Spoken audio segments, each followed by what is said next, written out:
Tripura high court ने अगरतला शहर के चर्चित बैंक मैनेजर हत्याकांड में 2 आरोपियों को बरी कर दिया है। इन दोनों को पहले निचली अदालत ने उम्र कैद की सजा सुनाई थी।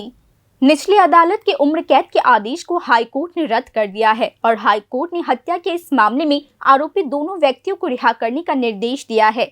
यहाँ ये बताना जरूरी है कि 2019 में अगरतला में जैक्सन गेट और उज्जैन पैलेस के बीच के इलाके में बोधिसत्वा दास नाम के एक बैंक मैनेजर की हत्या कर दी गई थी। इसके बाद आरोपों के आधार पर घटना की जांच आगे बढ़ी और 4 लोगों पर आरोप तय किए गए, जिनमें सुमित बनिक, सुमित चौधरी और 2 अन्य लोग शामिल थे। पुलिस की चार्जशीट और जांच रिपोर्ट के आधार पर निचली अदालत ने चारों लोगों को उम्र कैद की सजा सुनाई थी।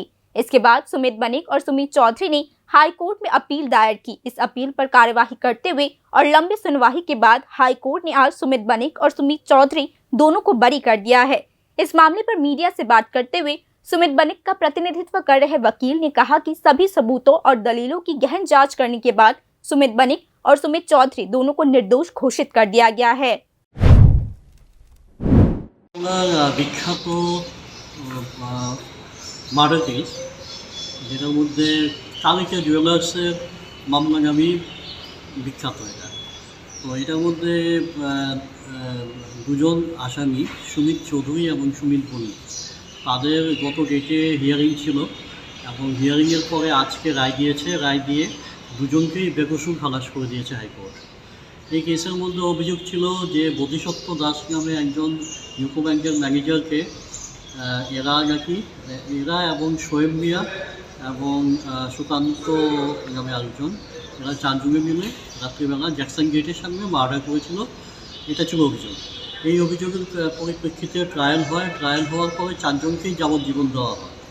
এর আগে শোয়েব মিয়া এপিল হাইকোর্টের মধ্যে বরখাস্ত হয়ে যায়। ট্রায়াল কোর্ট যে যাবজ্জীবন দিয়েছিল হাইকোর্ট সেটা বহাল রাখে।